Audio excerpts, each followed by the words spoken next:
Assalamualaikum warahmatullahi wabarakatuh. Alhamdulillah kita bertemu lagi teman-teman di channel Nasrul Sunnah. Video yang tadi malam teman-teman terkait yang katanya Habib Bahar bin Smith kemudian Habib Umar yang memiliki karomah mampu menjinakkan singa. Dan subhanallah, saya baca di kolom komentar ternyata masih banyak yang mempercayainya. Ada yang mengatakan kalau saya sih percaya karena dia adalah seorang wali Allah. Dia adalah zuriyah Nabi yang darahnya Rasulullah mengalir kepadanya. Tentu mereka akan diberikan karomah-karomah yang luar biasa. Lah teman-teman, sekarang begini ya, coba pikir secara akal. Kalau ternyata karomah seorang wali diukur dari mampu menjinakkan singa, lalu bagaimana dengan pawang ular, pawang anaconda, pawang buaya, pawang harimau, pawang singa? Kemudian bagaimana dengan Panji Petualang ya, yang bahkan di rumahnya banyak binatang-binatang buas yang beliau pelihara. Kemudian coba lihat, searching di YouTube-nya, lihat orang-orang Dubai, orang-orang kaya di Dubai biasa bermain dengan harimau-harimau besar teman-teman, yang badannya jauh lebih besar dari ukuran manusia. Bahkan harimau-harimau mereka itu dia bawa di dalam mobilnya, bahkan terkadang berpelukan.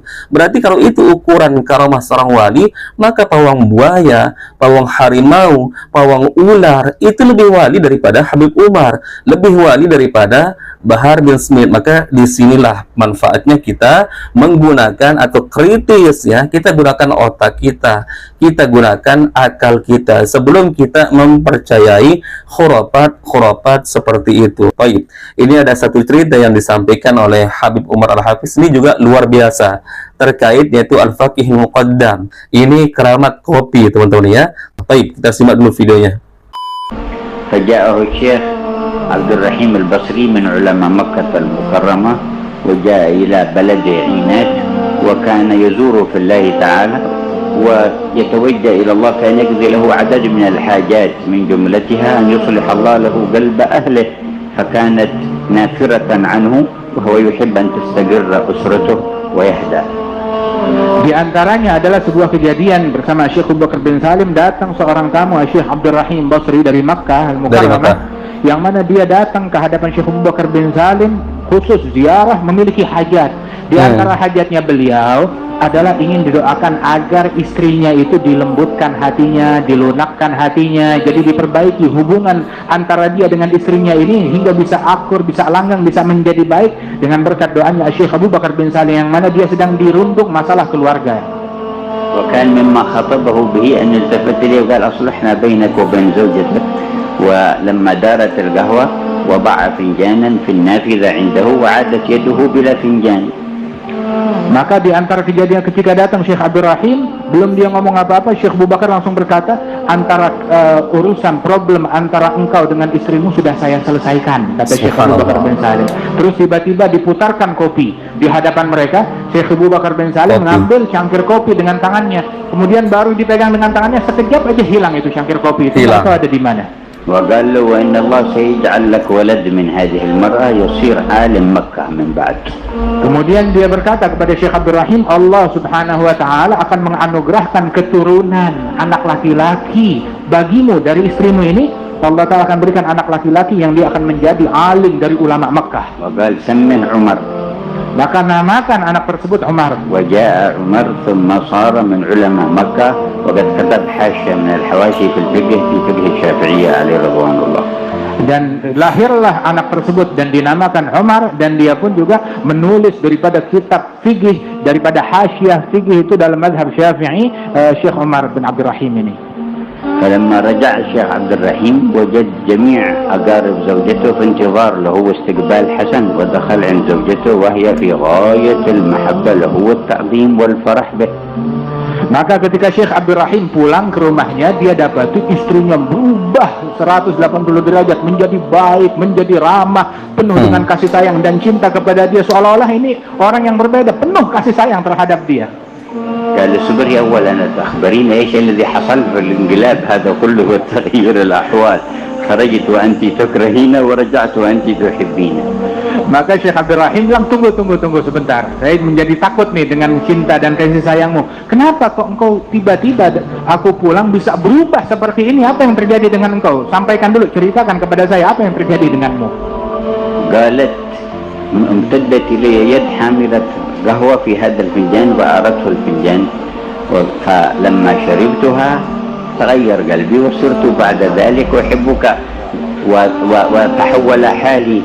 قال متى كان هذا؟ قلت له في ساعة كذا يوم كذا.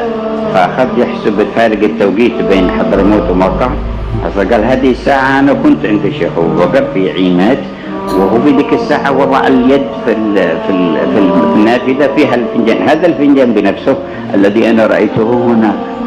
Maka istrinya berkata, sesungguhnya pada suatu waktu tanggal sekian, jam sekian, itu tiba-tiba ada sebuah tangan yang menyodor di hadapan saya berisi cangkir kopi. Maka saya ambil cangkir kopi tersebut dan saya minum. Begitu saya minum, berubah hati saya penuh dengan cinta dan kasih sayang. Berubah keadaan saya secara drastis kepada engkau. Dihitung tunggu, itu hari apa? Jam berapa? Dihitung perbedaan waktunya antara Mekah dengan Inat, dan tanggalnya dia berkata itu adalah waktu di mana saya berada di hadapan Syekh Abi Bakar bin Salim, yang mana waktu itu diputarkan kopi dan Syekh Abu Bakar bin Salim tangannya memegang cangkir kopi, kemudian disodorkan cangkir itu keluar di arah jendela, balik tangannya dari jendela nggak ada cangkir kopi. Nah ini dia cangkir yang kau bawa ini, nah ini dia cangkirnya Syekh Abu Bakar bin Salim. Wa ala kulli hal fal finjan hadha asghar min al-'arsh Bilqis bikathir. Wa ala kulli hal, ini cangkir kopi itu, cangkir kopinya Syekh Abu Bakar bin Salim lebih kecil daripada singgasananya Ratu Balqis, jauh lebih kecil. Walakin qudrat Allah masih fiha saghir wala kabir, al-kullu 'inda Allah sawa. Namun kehebatan dan kekuatan Allah Ta'ala nggak ada yang kecil, nggak ada yang besar, semuanya masuk di bawah kekuasaan dan kudrat kemampuan Allah Ta'ala. Tapi hukum imanina billah la nastaghribu mithla dhalik. Dan dengan keimanan kita kepada Allah Subhanahu Wa Ta'ala, seharusnya kita nggak perlu heran akan hal yang semacam ini dari kekuatan Allah. Nah, teman-teman kalian sudah simak lah videonya ya. Ini ada seorang syekh yang datang jauh-jauh dari Mekah mau ke Tarim, ke tempatnya atau ke rumahnya Syekh Abu Bakar bin Salim ya, untuk meminta doa agar didoakan kebaikan rumah tangganya karena mungkin sedang terjadi permasalahan ya. Tapi syekh yang dari Mekah ini baru saja sampai, teman-teman, tiba-tiba Al-Faqih Al-Muqaddam sudah bicara terlebih dahulu dan sudah tahu apa permasalahannya. Ini luar biasa, teman-teman ya. Di sini berarti Al-Faqih Al-Muqaddam ini bisa mengetahui isi hati manusia dari ini tidak benar ya. Isi hati manusia tidak mungkin bisa diketahui oleh manusia lainnya kecuali Allah Azza wa Jalla, teman-teman, karena itu masuk perkara gaib, sedangkan perkara gaib murni hanya Allah Azza wa Jalla yang mengetahui. Bahkan Aisyah radhiyallahu anha pernah berkata, seandainya ada orang yang berkata ya bahwa Nabi Muhammad SAW mengetahui apa yang akan dia lakukannya besok, maka orang tersebut sesungguhnya telah berdusta atas nama Allah Azza wa Jalla. Kenapa? Kata Aisyah melanjutkan, ya karena Allah telah berfirman bahwa perkara gaib murni hanya Allah Azza wa Jalla yang mengetahui. Artinya, teman-teman, pelajarannya di sini ya, kalau seandainya kita menganggap Nabi Muhammad tahu apa yang akan dilakukannya esok hari, maka kita disebut oleh Aisyah adalah seorang pendusta. Karena apa? Kata Aisyah, karena hanya Allah Azza wa Jalla yang mengetahui perkara gaib. Berarti isi hati manusia, bisikan hatinya itu termasuk perkara gaib. Tapi anehnya Al-Faqih Al-Muqaddam belum berbicara saja syekh yang dari Mekah tersebut mengutarakan permasalahannya, tapi tiba-tiba Al-Faqih Al-Muqaddam mengetahui apa permasalahannya. Kemudian katanya ada sebuah kopi yang berisi di dalam cangkir, kemudian diputar, tiba-tiba menghilang, teman-teman ya, tiba-tiba menghilang. Dan anehnya lagi, ketika syekh yang dari Mekah ini pulang bertanya atau melihat kondisi istrinya yang tiba-tiba sudah berubah, apa yang membuatmu tiba-tiba berubah seperti ini? Aku curiga. Tiba-tiba istrinya mengatakan, ada tiba-tiba tangan yang tersodor ke hadapanku memberikan aku kopi. Coba pertanyaannya, coba seandainya ada nih, tiba-tiba ada tangan di hadapan kita, nggak ada kepalanya, nggak ada badannya, nggak ada kakinya, kaget nggak? Ya kaget lah. Tiba-tiba istrinya katanya ambil aja tuh kopi, langsung minum dan tiba-tiba kondisinya langsung berubah nih, subhanallah, teman-teman ya. Ini cerita yang super membagongkan ya. Kalian cerna sendirilah, coba pikir sendirilah. Tarim, Yaman dengan kota Mekah itu jaraknya berapa puluh kilo, teman-teman ya. Tinggal putar kopi ya di jendela rumahnya Al-Faqih Al-Muqaddam, tiba-tiba kopinya hilang. Ini udah mirip kayak pesulap, teman-teman ya.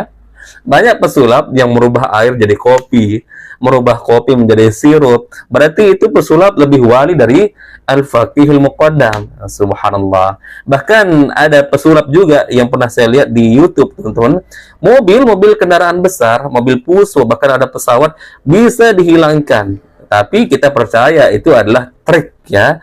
Apalagi istrinya katanya tidak merasa kaget sama sekali ketika melihat ada tersodor tangan, hanya tangan saja loh ini, memegang secangkir kopi.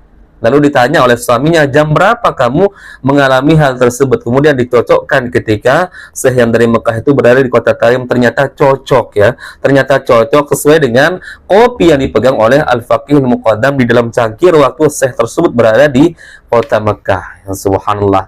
Luar biasa. Silahkan bagi yang mau percaya, silahkan percaya. Tapi ini tidak menjadikan saya untuk berhenti, ya, membongkar cerita-cerita seperti ini. Bagi saya tetap ini adalah sebuah dongeng khurafat, teman-teman. Karena ini mustahil, ya, mustahil. Meskipun banyak orang berdalil tidak ada yang mustahil jika Allah telah berkehendak. Ya betul, kalau Allah berkehendak. Tapi Allah berkehendak itu bicara tentang kehendak Allah. Bukan berarti kita bebas membuat cerita-cerita semaunya, lalu kita bungkus dengan kata-kata atas izin Allah, atas kehendak Allah. Kalau seperti itu prinsip kita, maka banyak orang yang akan berdusta. Tadi malam aku terbang, ya, ke langit.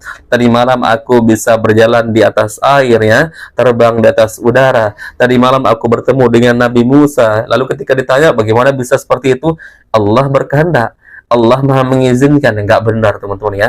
Kita sudah punya rambu-rambu hukum dalam Islam, ya, yang bisa membenarkan dan juga bisa kita jadikan sebagai bantahan terhadap cerita-cerita manusia yang tidak bersesuaian dengan Al-Quran dan Sunnah itu sendiri.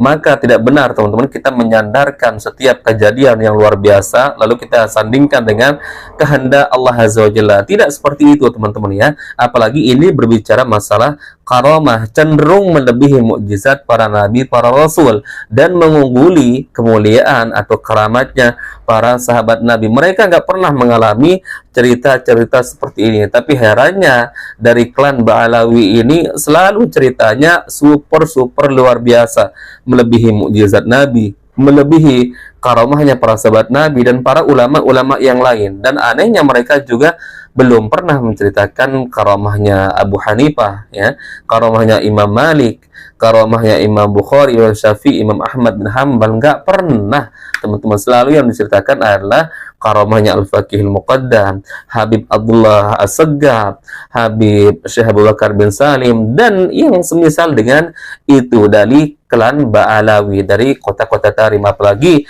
kita sudah tidak aneh, ya, mendengar katanya Tarim itu kota 1000 wali, kota tempat berkumpulnya para wali. Ya, silahkan kalian, silahkan mau percaya, mau tidak silahkan.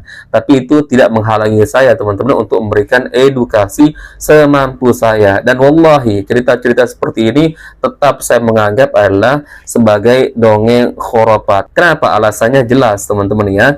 Ini melebihi mukjizat Nabi, melebihi karamahnya para sahabat Nabi, dan tentunya tidak pernah dialami oleh tabi'in, tabi'ut tabi'in, kemudian ulama-ulama yang lain. Dan yang menjadi aneh, menjadi ganjil, selalu cerita keramat-keramat seperti ini yang diceritakan adalah dari golongan mereka, klan mereka, dari klan Ba'alawi. Barakallahu fikum, semoga ini membuka akal kita agar terus semakin waras, semakin sehat. Silahkan kalian berpikir, bebas mau percaya ataupun tidak percaya, tapi tetap tidak menghalangi saya untuk terus, ya, membongkar hal-hal seperti ini. Barakallahu fikum, kita bertemu lagi di video berikutnya. Assalamualaikum warahmatullahi wabarakatuh.